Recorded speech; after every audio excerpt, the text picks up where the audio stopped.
So I'm gonna actually take this one and then let you guys kind of react to it. So PSA all the way. Uh, People can say whatever they want to. They can have a personal preference, but if we're talking for resale value, I could care less what your personal preference is.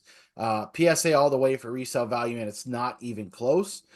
This year, I'm seeing a lot of more people grading Prism with Beckett because they're able to get 9.5s, where PSA is really not giving 10s on Prism.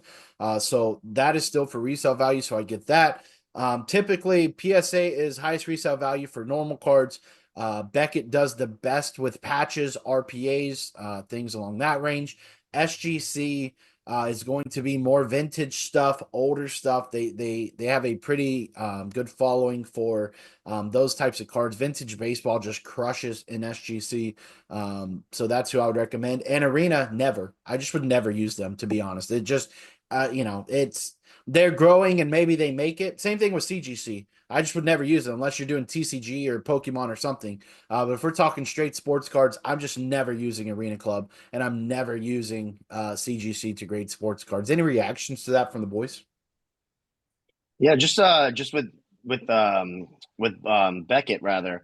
Like this used to be a big competition. There was a time not too long ago where PSA and Beckett were side by side as far as who was going to run the market. Maybe PSA was a tick higher. Nowadays, I don't think it's even close. I mean, there used to grade like thick stock cards with BGS because it was harder to 10, and like you said, the half grades helped the value. But I think BGS has lost so much of the market share right now that I think the further along we go, and I know they just sold, by the way, so who knows? Maybe that's an impact in the future. But I think the further we get away from that, I think BGS becomes a little more obsolete.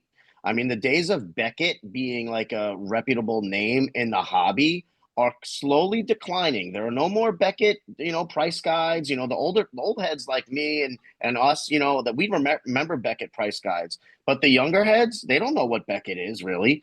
And I think BGS is losing a lot of steam, so they're going to need to rebrand or do something really, exciting for it to be a big thing. But PSA